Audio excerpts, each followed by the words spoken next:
আমার সংসার ভালোই যাচ্ছে। আমার সংসার এবং সংসার খুবই প্রাইভেট একটা জিনিস, এটা নিয়ে আসলে আমি মিডিয়াতে কেন বলবো আমার সংসার কেমন যাচ্ছে, বাট আলহামদুলিল্লাহ আমার সংসার ভালো যাচ্ছে। কোনো মানে আমি আপনাদেরকে এমন কিছু বলতে পারি না হ্যাঁ আমার অনেক কিছু হয়েছে বা কিছু একটা, না, যেরকম যাওয়া দরকার আর 10টা সংসারের মতন আমার সংসারও যাচ্ছে।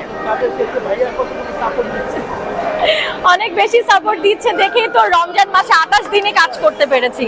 যদি সাপোর্ট না করতো তাহলে কি আমি এতদিন কাজ করতে পারতাম বলেন? তো অবশ্যই সে অনেক সাপোর্ট করে, দোয়া করবেন যাতে সবসময় সাপোর্টটা পাই।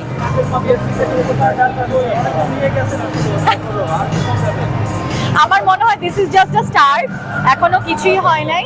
ইনশাল্লাহ আমার মনে হয় আপনারা দোয়া, আপনাদের সাপোর্ট থাকলে পজিটিভলি আমাকে যদি সব জায়গায় পান দেখেন, আমি আরো অনেক দূরে যেতে পারবো। তো আপনাদের দোয়া এবং ভরসাটা লাগবে।